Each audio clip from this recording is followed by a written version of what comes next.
بے اہل ریت پر جلتی ہو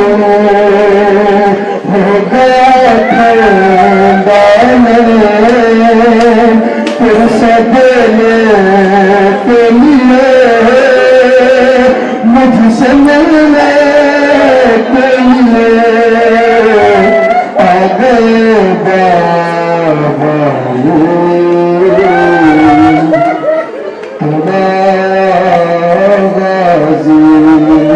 اور کیا کہوں شیر میرے کیا کہوں شیر میرے درگاہ ہم کو لیے یہ مسلمان سارے شہر دے شہر پھرے حرکت کوفہ کبھی حرکت شام کبھی بارہا ہم کو نصیب خدا غازی اور کتنی بے بس تھی بہر اے شہنشاہ وفا نام لے لے کے میرا جب یہ ظالم نے کہا ناز تھا جیسے کہ تجھے اب بلائے نہ اسے اور میں روتی رہی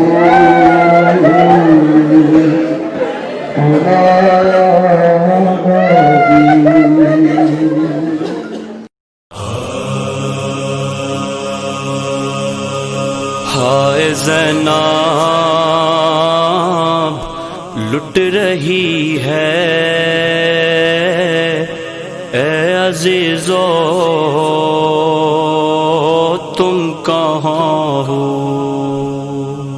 ہائے زینب لٹ رہی ہے اے عزیزو تم کہاں ہو سوئے کوفہ جا رہی ہے اے عزیزو تم کہاں ہو میرے ہاشم کے جوانوں ظلم سے ہم کو بچائے نوک نیزہ سج چکی ہے بیبیوں کی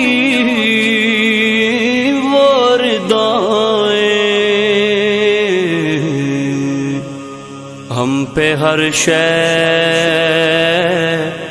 رو رہی ہے اے عزیزو تم کہاں ہو ہم کو دروں سے بچائے کوئی ایک تو سن لے نوحہ دشت غربت کر رہی ہے آج ہم پر خود بھی گریا میری دنیا لٹ گئی ہے اے عزیزو تم کہاں ہو جس کو محمل میں سجا کر لائے تھے میں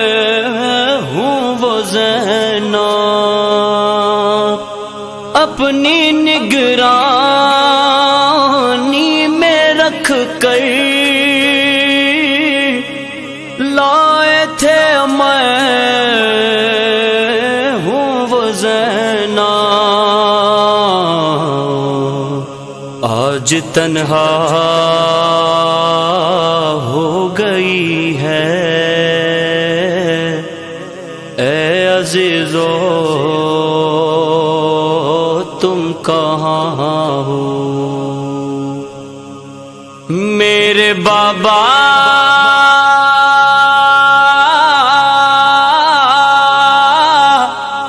میرے بابا شمر مجھ کو ہے ڈراتا، سوئے مقتل روکے دیتی ہے صدا میری سکینہ، خاک پہ سو نہ سکی ہے، اے عزیزو تم کہاں ہو؟ بے کجاواں اونٹوں پہ ہے آل طہا و حسینہ، ہاتھ باندھے قید ہو کر جا رہے ہیں وا غریبا، آج زہرا رو رہی ہے، اے عزیزو تم کہاں ہو؟ آل احمد سہ نہ پائیں گے ستم کے تازیانے، پھول سے چہروں پہ پڑتے شمر کے ہیں وہ تماچے، بے بسی اب چھا گئی ہے، اے عزیزو تم کہاں ہو؟ جیسے مقتل آیا شاہد خود کو بی بی نے گرایا، رو کے موشی بنت زہرا نے یہ مقتل میں پکارا، دیکھ زینب آ گئی ہے، یا زینب اے عزیزو تم کہاں ہو؟ یا زینب یا زینب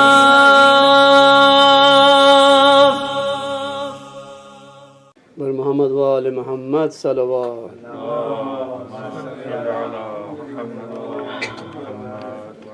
رحم الله من قرأ سورة المبارك الفاتحة. بسم الله الرحمن الرحيم الحمد لله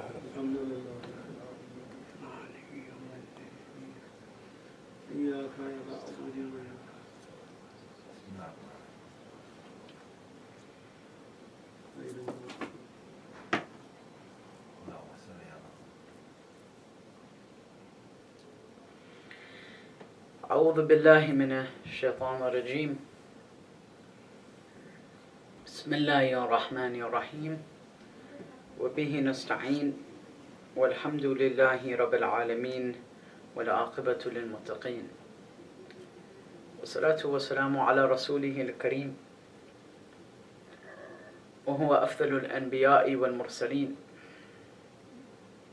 وهو رحمة الله للعالمين أبي القاسم المصطفى محمد. اللهم صل على محمد وآل محمد.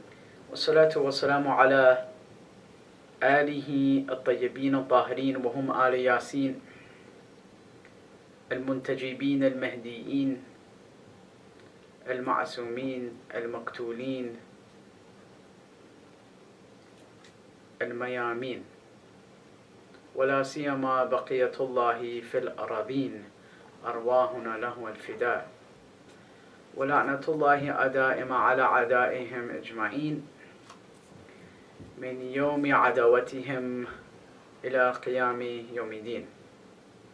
أما بعد، فقال الله تعالى في كتابه المجيد: أعوذ بالله من الشيطان الرجيم، بسم الله الرحمن الرحيم: ولأدلنهم ولأمنينهم ولآمرنهم فلا يبتكن آذان الأنعام ولآمرنهم فلا يغيرن خلق الله ومن يتخذ الشيطان وليا من دون الله فقد خسر خسرانا مبينا.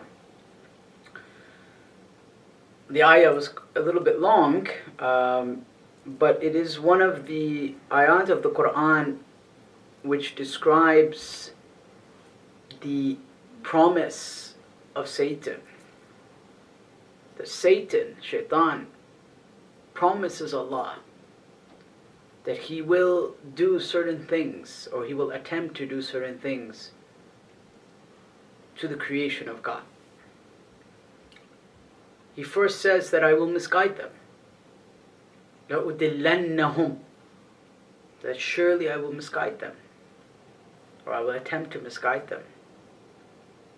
And I'll implant within them the feelings of amana, لَأُمَنِّيَنَّهُمْ, I'll give them this false sense of amana from aman, the sense of security, that they'll live forever. That whenever we have this false sense of security, this false sense of safety from danger, or safety from being held accountable by Allah subhanahu wa ta'ala, this is one of the tricks that Satan plays upon us. He says that I'm going to trick insan in this way. I'm going to try to implant this idea in their head that they're going to live forever. Or I'm going to implant the idea in their head, as Allama Tabatabai explains in Al-Mizan very beautifully in his commentary on this, that they'll be forgiven for their sins. So they'll commit sins with the intention of being forgiven for it. That's what I mean. So before they commit a sin, they'll say, Allah's going to forgive me anyways. I'll do tawbah after. These are all the various ways that Satan whispers within our ears. But then it gets darker and darker and darker here, darker and deeper. And then he says, I'll incite them to change God's creation, to alter the creation of God in himself. Now we're getting into the really dark stuff here. We're talking the deep, dark web here. The various ways by which they will change God's creation. And this could be in so many different ways. We're essentially playing Frankenstein with the creation of God. And one thing that just comes to mind here is nuclear weapons. The human beings have come up with a way to destroy the entire creation of God within a moment of hours or less. That literally the whole earth can be destroyed, changed for millions of years, just by one push of a button. Can you imagine? By one push of a button. Or we decided that somehow plastics although they're not renewable, although they have profound detrimental effects on the human body. We're just reading now about the microplastics in food, in water. Could be one of the causes for problems in health, maybe even infertility. I'm not a doctor, but I mean, all these things contribute to the rising infertility rates, pollution. Maybe the creation of God, maybe Satan, his promises or his warnings have already begun to come true because of the people that have chosen to follow him. But at the end, the one who takes Satan as a wali, as a guardian, قَدْ خَسِرَ خُسْرَانًا مُبِينًا, he is at a loss. And it reminds me of a story, if you want to really see where Satan comes into play here. There was a woman whose daughter died in a car accident. It was a few years ago in the United States. She had her head severed actually in the accident. And this is truly, I think, the work of Satan here. I mean, this is Satan's workshop, what happens after. People had cell phone cameras and started taking picture of the decapitated head and sending the pictures to the mother in the email. Somehow they got her email and started flooding her inbox with pictures of her decapitated little daughter's head. I mean, this is truly the deep, dark, deluded, sick, psychopathic work of Satan, or of Satan's little minions walking around in the earth. And when he said that he will, for the weak, for the sinners, for those who turn away from Allah, that he'll command them, he'll incite within them, he'll tempt them to change God's creation. One of the greatest ways, one of the greatest weapons that Satan has ever had is something that can be found in almost every home in the Middle East, Africa, India, and that's that round dish. That round dish sitting outside, beaming his poison into the bedrooms and homes and living rooms of Muslimin and Muslimat and Mu'minin and Mu'minat all around the world. And Shaykh Zaidan, one of the scholars of Iraq, he says, he's a scholar who's written many, many books. He says that we as an ummah are collectively facing a danger that we have never been faced with before. Because we're being faced with a danger, and this is what I've been speaking about in the previous nights, a danger in which our absolute values, those values that were otherwise to a certain extent inalienable, or not inalienable, inalterable, immutable,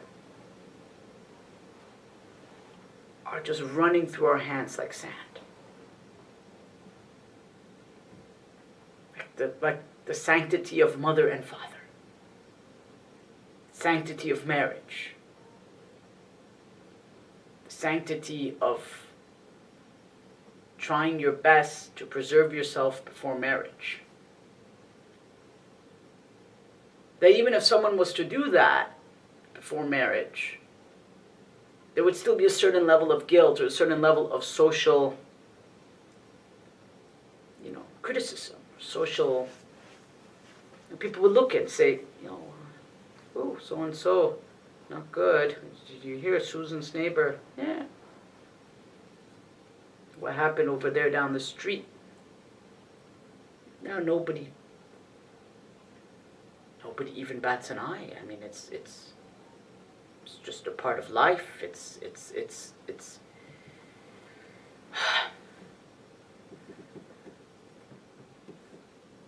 probably the greatest sign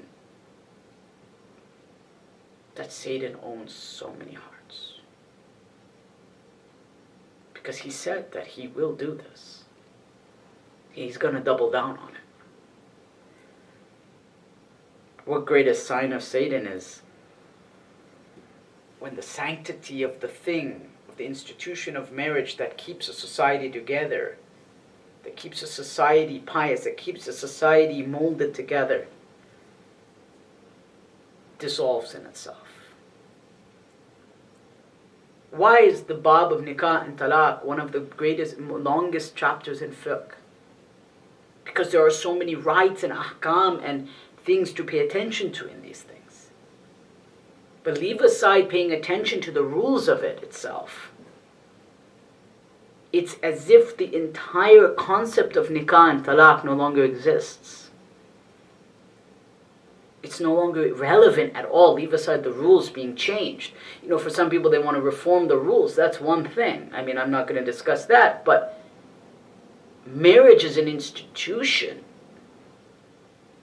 at least as a religious institution in any way, shape, or form, is really not that relevant to many people, if not soon majority of people, at least in, you know, in the Western countries.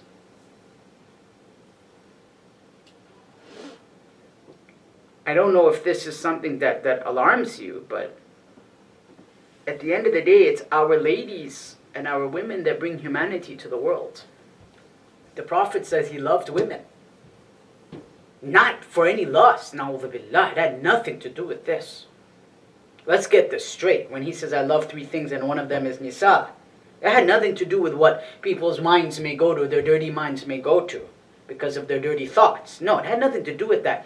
It had to do with the beauty of the nurturing piety, sensitivity, resilience that mothers have, that women have, more so than men, no doubt. There's a reason why heaven is under your mother's feet, not under the father's. The Prophet loved women for this reason, for their sensitivity, for their nurturing nature, for their compassion. And it's the duty of every human being to protect this, to safeguard this innocence, to safeguard this spirituality, to safeguard whatever is left of this beauty and nature that Allah has put within the beautiful soul of a woman. And that's why the Prophet says that I love women. Nisa. Nothing to do with what, like I said, what some minds may, perverted minds may go towards immediately. Prophet hates. A'udhu billah, he does not talk this way. But we live in a world where the Dajjalic influences, right? From the word Dajjal, right? Dajjalic. It's literally, you could say, it's the forces of deception, right? It's like someone walking on their head instead of on their feet. But somehow they're walking on their head for so long that it just becomes normal to see someone walking on their head instead of on their feet. Or instead seeing a dog walking the other way on his back on the street with his legs up in the air.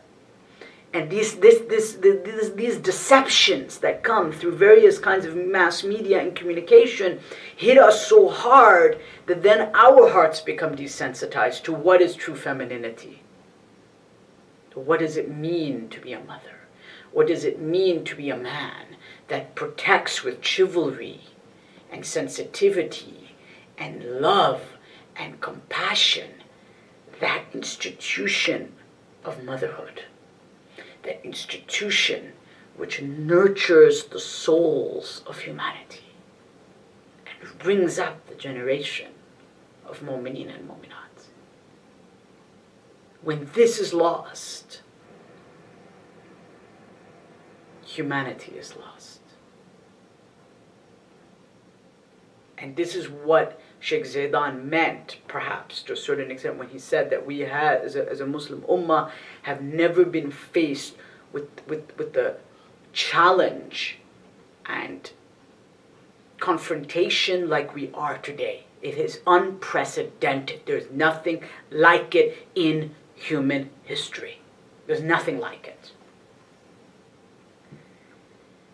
We're living in an age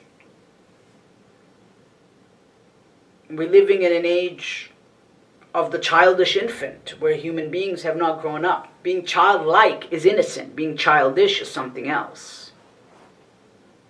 Where people just don't want to turn, where everything that is beautiful seems ugly, and ugly seems beautiful. Everything's changed around. The game's constantly changing. We can't keep up. We're confused.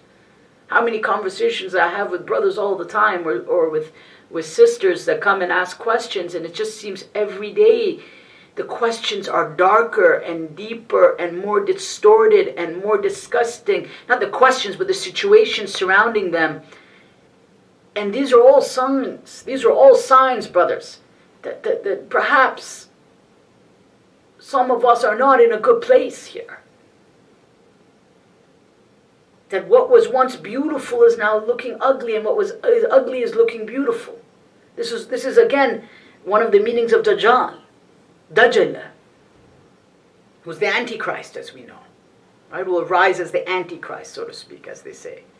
Or as the enemy to the Qa'im. Right? And we read in the traditions that these are the days where the slave girl will give birth to her master. How does that work? Wrap your head around this. The slave girl will give birth to her master. That's deep.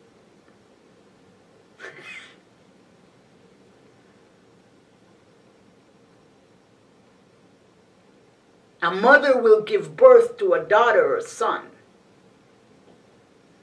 who will treat the mother like a slave.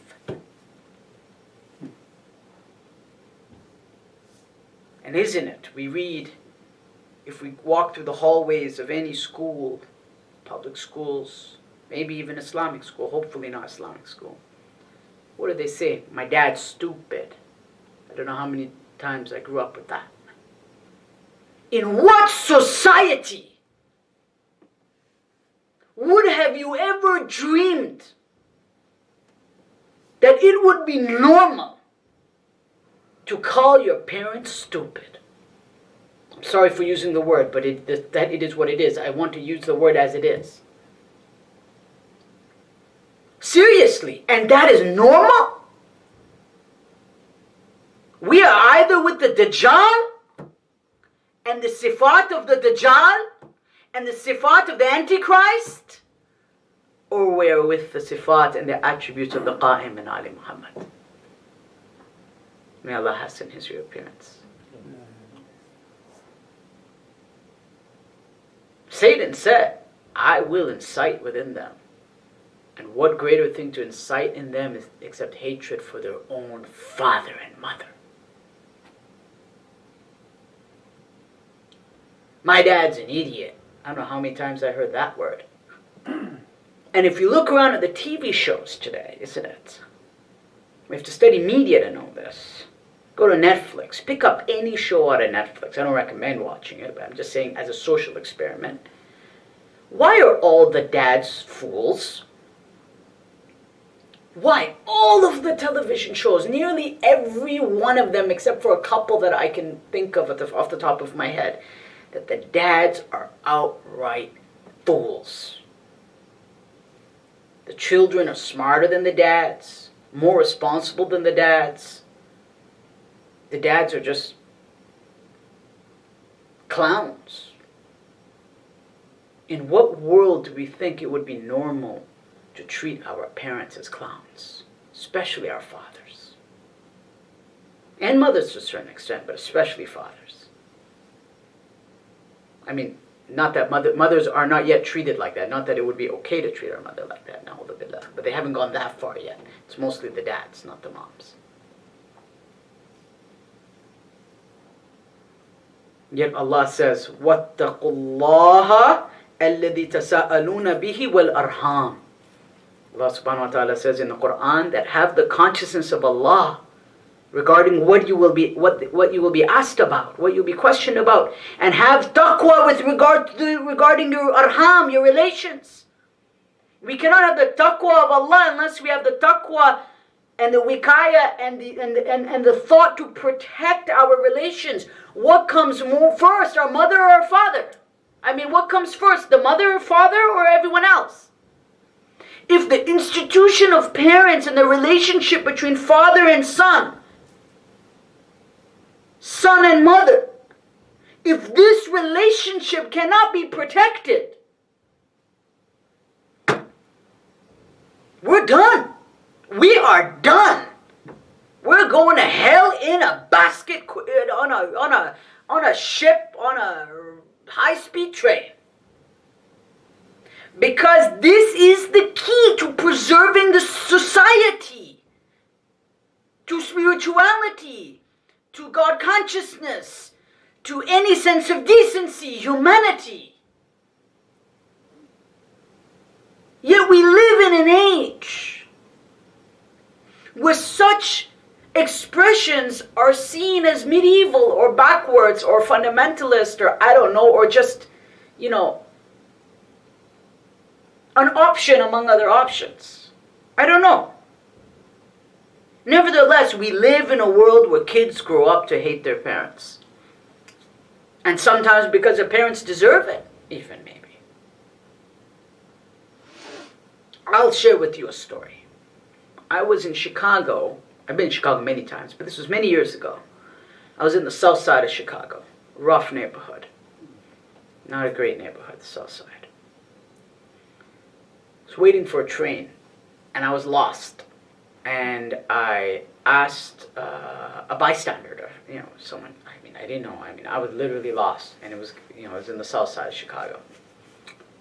And I asked him, I said, sir, can you direct me to the train station? I need to get back in the city. He said, yeah, sure, follow me. I just came from church. I said, okay, great. It was a Sunday. So, I'm following him. And we make it to the train station. And we're sitting on the platform, on the bench, waiting for the train. In Chicago, they're the overground trains. You know that. For those who've been in Chicago, they're overground trains. Right?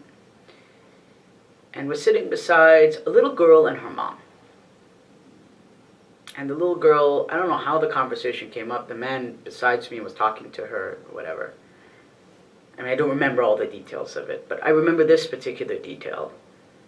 And she turns to him and says, I don't have a father. And the mother is so embarrassed.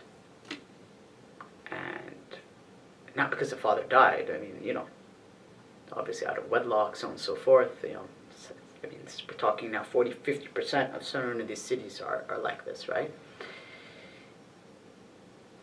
And the man turns to her and says, oh, don't worry, your father loves you. You'll find him someday. Now that girl is obviously going to grow up hating her father. Because he just wasn't there. And here we're talking and in some statistics, 40, 50% in certain parts, certain demographics of people who don't have a father figure. And this is just becoming normal because we live in a world in which, I don't even know how a person of faith would even respond to something like this. Like how? But now we understand, to a certain extent, the tradition that would state that the slave girl will give birth to her master. It is so warped and so demented and so disturbing and so dark and so scary that that's the world.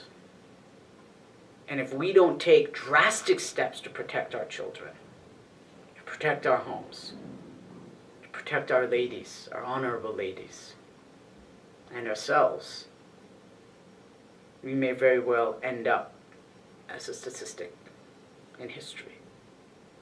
Sallu ala Muhammad wa ala Muhammad.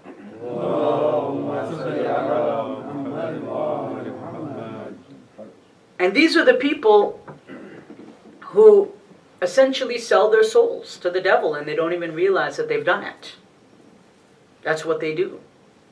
As Allah subhanahu wa ta'ala says, أُولَٰئِكَ الَّذِينَ اشْتَرُوا وَالدَّلَالَ بِالْهُدَى, that they sell they sell their guidance and purchase misguidance instead.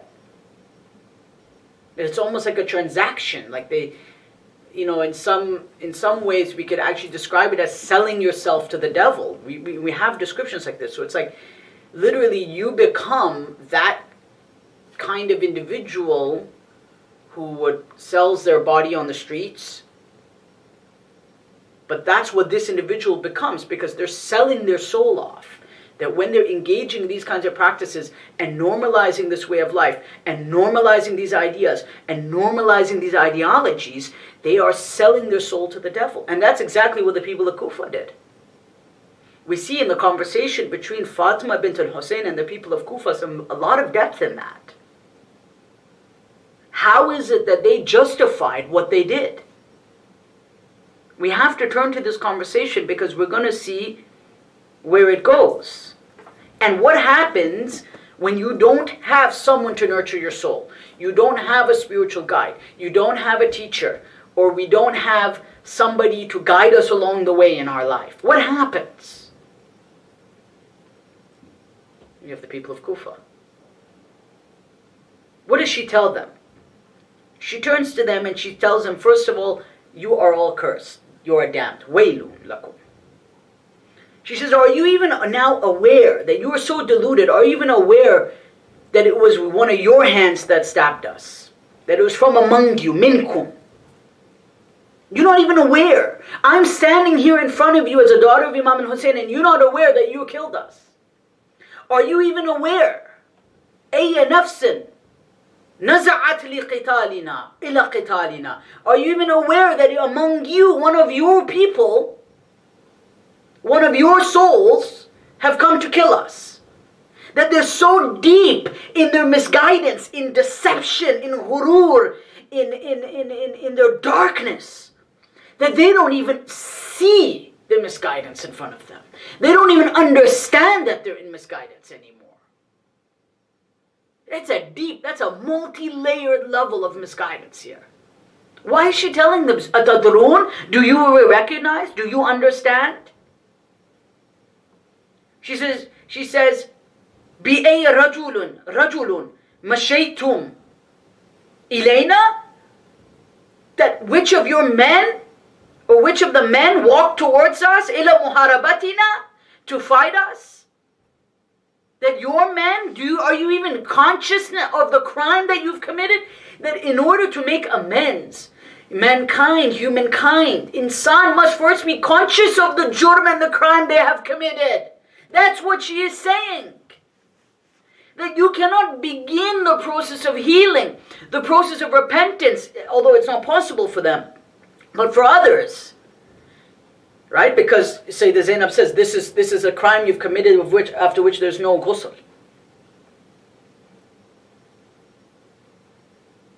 But in order to even become aware of how to change, you first have to be aware of what the crime was to begin with. And how the crime was perpetrated. And what led to the crime being perpetrated. Why was it perpetrated? What was the psychological, sociological, social, and political factors that combined, that came together within your soul to push the light of Ahlul Bayt out and bring Satan in? These are all questions. It's as if she had, nothing better to do than to ask them these questions. No. These are powerful, she's putting them in an inquisition. Asking them very, very difficult questions. Your men, your people, your crime. And she says herself at the beginning of her speech, in a very long khutbah, Fatima bint al-Hussein alayhi salam, the daughter of Imam al-Hussein, some say this is Fatima Sughra, which is even more interesting. She says in the beginning of her khutbah while praising Allah subhanahu wa ta'ala, and she says, and I recognize that my grandfather Ali's haqq was taken away from him. Masloob haqqihi. And I recognize that my grandfather Ali had people that pledged allegiance to him with their tongues. But in reality, they had no allegiance to him. That my grandfather Ali was killed without committing any sin. Just like his son was killed the day before. كَمَا قُتِلَ وَلَدَهُ بِالْأَمْسِ or أَمْسِ. Just as his son was killed the day before. And just as his children, ذُبِحُوا بِشَتِّ الْفُرَاتِ. And just as his children were slaughtered like animals at the edge of the Furat. This is a kalam of who? Fatima Sughra, most likely. But at least one of the Fatimas, the daughter of Imam Hussain alayhi salam. How powerful is this? This is the daughter of Hussain speaking to the people of Kufa. What else does she say? She says to them, Suyufukum taqturu min dima'ina ahlul bayt, that your swords are dripping in the blood of us ahlul bayt. They're dripping in our blood. And you think because of this, you've done this, that now you are somehow at peace, your eyes are at rest. قَرَّتْ عُيُونَكُمْ وَفَرَحَتْ بِهِ قُلُوبَكُمْ, and your hearts are happy. She says, تَبًّا لَكُمْ, curse upon you. Why? She now says something very interesting. She says certain things. قَسَتْ قُلُوبَكُمْ. One, your hearts have become like stones. Your hearts have become hardened. Because of the sins you've done. The lies that you've done. You've lived so long willfully in a state of delusion. In a state of lies. In a state of denying the truth. In a state of not seeking the truth. In a state of laziness. For so long that now your hearts are hard. وَغَلَظَتْ أَكْبَادُكُمْ, and your insides are ghalidh, meaning you have no emotions anymore within you. You have no capacity for compassion. You have no capacity for empathy. You have no capacity for mercy towards us. غَلَبَتْ أَكْبَادُكُمْ وَطُبِعَ عَلَى أَفْئِدَتِكُمْ. And the part of your heart that receives guidance, the af'idah, the fu'at, the inner part of the heart, af'idah, that even that inner part is sealed within you. Even the inner part, the af'idah, the part that we will be questioned by Allah about. Even that. وَخَتَمَ عَلَى سَمْعِكُمْ وَأَبْصَارِكُمْ. And your eyes and your ears have been sealed. Why? فَسَوَّلَ لَكُمْ شَيْطَانٌ. That Satan has seduced you now. That your reward, she's saying to the people of Kufa, what is your jaza now? Because of the road that you chose to take? فَسَوَّلَ لَكُمْ شَيْطَانٌ. Satan has seduced you. And Satan, she says, has given you false hopes. أَمَلَ لَكُمْ. He's given you this sense of a false sense of security, this false sense of hopes. أَمَلَ لَكُمْ. وَجَعَلَ عَلَى بَصَرِكُمْ غِشَاوَةً. And Satan has put a cloth over your eyes.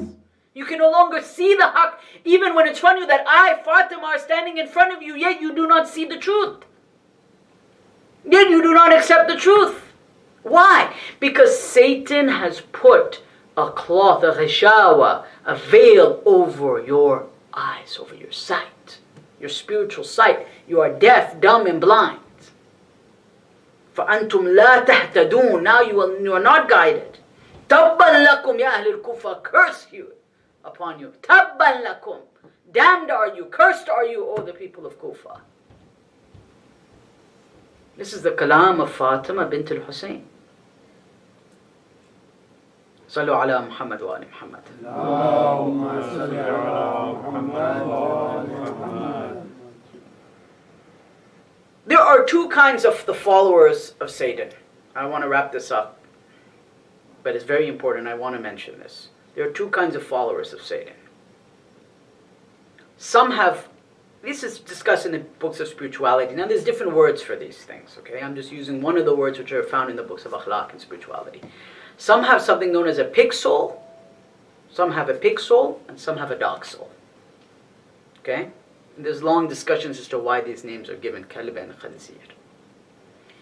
The pig soul is the person who adopts characteristics of lust and appetite that they can't control. They're just constantly unsatiated. As you say, "A'udhu bika min qalbin la yakhsha." Right? "Wa min nafsin la tashba'." That, "Oh Allah, I seek refuge in you from having a nafs, a self, that is never satisfied." That when the self is never satisfied, it becomes something that is described in the books of spirituality as a pig soul. Right? They start taking on the image, the figure of a khanzir, of a pig. Right? Just a pig eating and eating and eating, like a pig. But, so then, because of this, Satan, as the Quran tells us, istahwada alayhim shaitan, as Satan takes them, they're caused to forget the remembrance of Allah. They'll remember all the things that their pig soul wants to love and to eat and to enjoy, because they can't control themselves. And they're taken. But more scary is the dog soul. These are cold, calculated killers. These are the people that pull the strings of those with the pig souls. They're the puppeteers. They're the likes of the owners of Raytheon and these weapons companies, okay? They're the likes of Ubaydullah bin Ziyad. He had a dog soul, no doubt. Ubaydullah. This guy was cold, calculated killer. When they had a dirty job to get done, call Ubaydullah bin Ziyad. I mean, he's the one who threw Muslims. He was the one who, it's narrated, whenever he got upset at someone, he would find the highest place. This is in the books of history, by the way, huh? Books of history. That he would find the highest place to throw them off, because he used to enjoy throwing people off the highest roofs. Dog souls enjoy violence. It's a kind of satanic, sick obsession with blood and violence, and that's why he took the body of Muslim Nakil, threw it in a garbage dump, then nailed it to a wood. And I mean, who does this kind of stuff? I mean, these are outright dog souls. These are outright dog. Like Shimr had a dog soul, no doubt, no doubt. To take Imam Hussein and we won't even describe what he did. We don't want to describe that. But that, I mean, he had a dog soul. I mean, these are, like Paul Bernardo had a dog soul, okay? These molesters and stuff. Ubaydullah bin Ziyad, Shimr are in this category. These are the sick of the sick, okay? Not sick because they're not responsible, sick because they made themselves sick. And these are the ones that become literally the followers of shaitan. Sallu ala Muhammad wa ala Muhammad. And we read that these sick and deluded and satanic individuals, that when they heard, as I narrated last night, that the two boys had died, there were two kids that died, they sent some water. They said, you know what, we better send some water over to these kids before more kids die. They were afraid. I mean, some of them that, okay, we don't want more kids to die. Not all of them were complete killers. Some of them were kind of, they just did what they did and they realized, oh, you know what, I don't want more kids to die. They bring the water to the children. One riwayah states that the water said, the children said to the enemies, how can we drink وَقُتِلَ حُسَيْنًا عَطْشَانًا? How can we drink water and our Hussein, قُتِلَ حُسَيْنًا عَطْشَانًا, that our Hussein has been killed thirsty? That the children even denied, they didn't ask for water, because they knew that their Hussein was killed thirsty. But then we read, as they went into the tent, after the tents were stormed, they went into the tent. and they found a 7-year-old girl. Her name was Ruqayya bint Muslim, alayhi salam. Ruqayya, the daughter of Muslim Naki. This daughter is described in the traditions as one of the most beautiful little girls.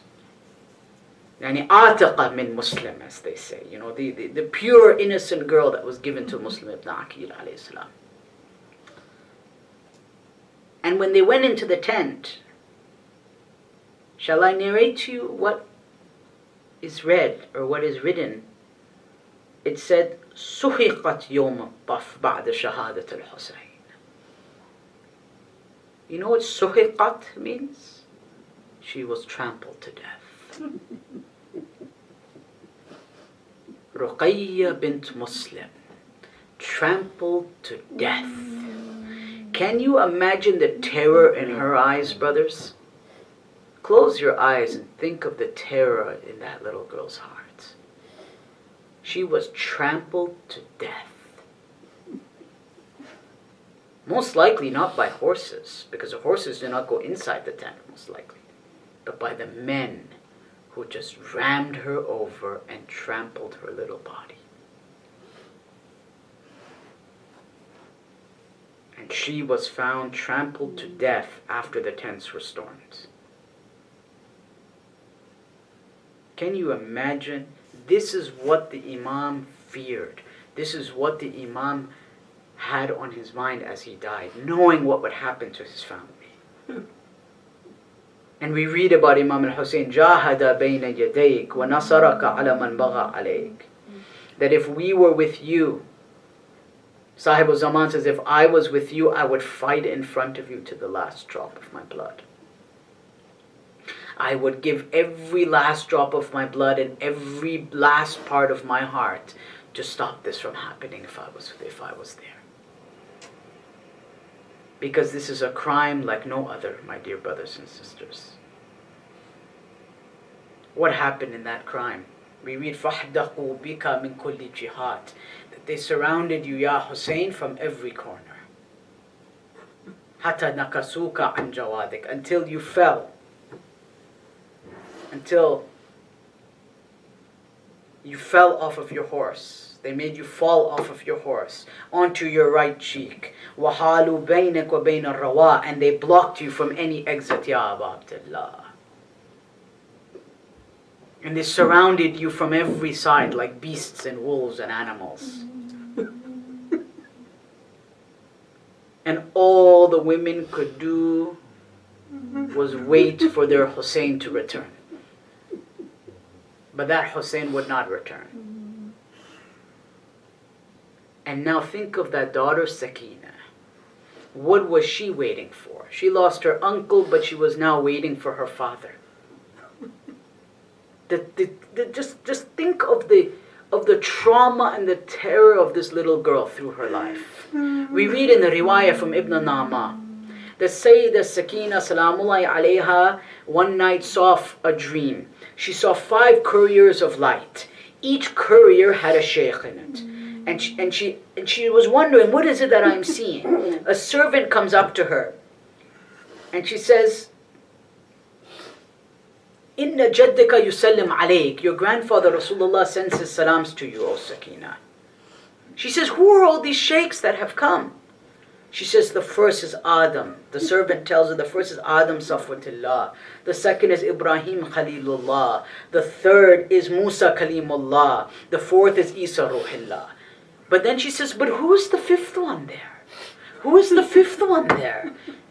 Who is the man that's holding his beard and is falling on the ground and getting up? Falling on the ground and getting up. Falling on the ground and getting up. Can you imagine who is this man? Holding his beard and he's falling onto the ground and getting up. He says, هَذَا جَدِّكْ رَسُولِ اللَّهِ صَلَّى اللَّهُ عَلَيْهِ وَآلِهِ. This is your grandfather Rasulullah, who can't even walk. He's in such terror that he's falling on the ground and walking up, falling on the ground and walking up. She then says, I saw 5 chairs of light. I saw 5 chairs of light coming towards me. And I asked the servant, who are these 5? He says, the first one is Hawa, the mother of humanity. The second one is ISIA bint Muzahim. The third one is Maryam bint Imran. The fourth one is Khadija bint Khuwaylid. But she said, who is the fifth one? Who is the fifth one? And he says, قالت جدتك فاطمة بنت محمد أبيك. This is your mother, this is your grandmother Fatima. But she says, who is the woman? She has her hand on her head and she fell on the ground. وَيَدُهَا عَلَى رَأْسِهَا. And her hand is on her head and she keeps falling and getting up. Falling and getting up. Falling and getting up. She can't even walk straight. And she asks them, where are they all going? She says, إِلَّا أَبِّيكَ الْحُسَيْنِ. They're all going to your father Hussein. Salamullahi alayhi. She says, I ran towards my grandmother to tell her what had happened to us. And I told her, Jahadu wallahi haqqana. That, oh mother, well ya amma, they have taken our haqq away. Oh mother, wallah, qatalu wallahi Hussein abana. That they have killed our Hussein. Fatima turns to her granddaughter Sakina and she tells her, lower your voice please, for my insides are broken. She then says, هذا قميص أبيك. This is the shirt of your father Hussein. I will not part from this shirt until I meet Allah subhanahu wa ta'ala with the shirt of your father on the day of judgment. Ala la'natullahi ala qawmi zalimin. Ya Zahra. Let us recite Surah Fatiha for all the marhumin, inshallah. And after that, وَسَيَعْلَمُ الَّذِينَ ظَلَمُوا أَيَّ مُنْقَلَبٍ يَنْقَلِبُونَ ماتم Hussein.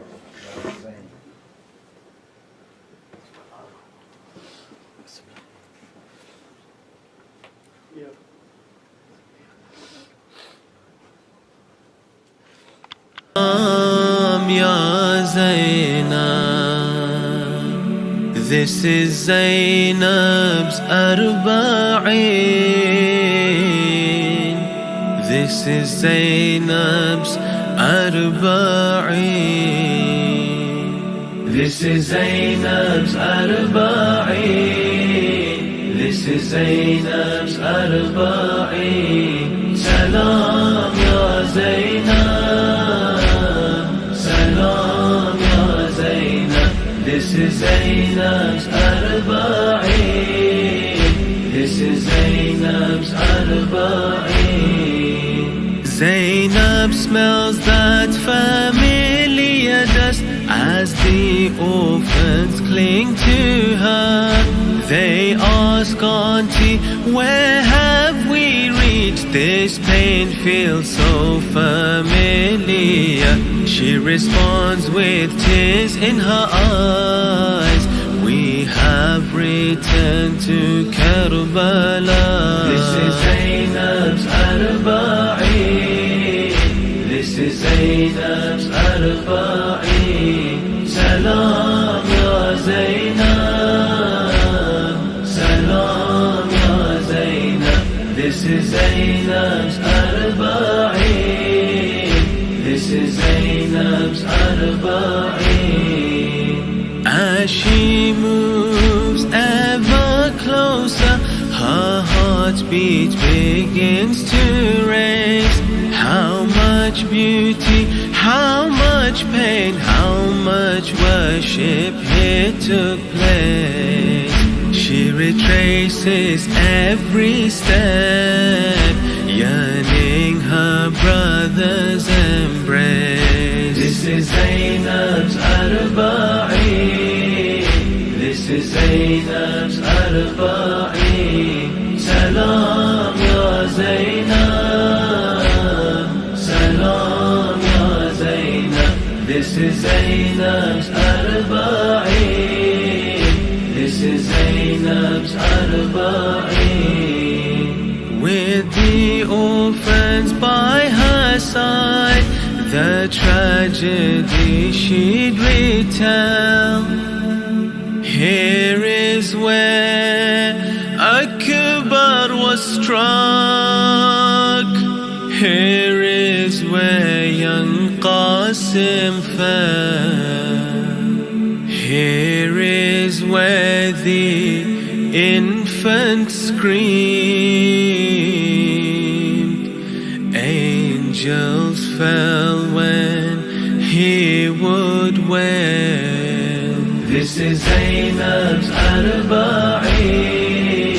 This is Zainab's Arba'een. Salam ya Zainab. Salam ya Zainab. This is Zainab's Arba'een. This is Zainab's Arba'een. They come and stand by a grave, and from its dust on the seats, throwing dust upon their heads, Zainab cries out as she weeps. Send upon him your salams, Asghar on his chest sleeves. This is Zainab's Arba'een. This is Zainab's Arba'een. Salam ya Zainab. Salam ya Zainab. This is Zainab's Arba'een. This is Zainab's Arba'een. Once shaded only by clouds, guarded now by a mighty dome, we come to pay our allegiance whilst angels around you roam. When our eyes see our beloved, we'll know that we have found home. This is Zainab's Arba'een. This is Zainab's Arba'een. Salam ya Zainab. Salam ya Zainab. This is Zainab's Arba'een. This is Zainab's Arba'een. Glance at us like your Zainab, for we too carry sorrow. Don't deprive us of your shrine, Mawla, you are all we know. You may still feel your thirst, we'll quench it with tears that flow. This is Zainab's Arba'een. This is Zainab's Arba'een. Salam ya Zainab. Salam ya Zainab. This is Zainab's Arba'een. This is Zainab's Arba'een.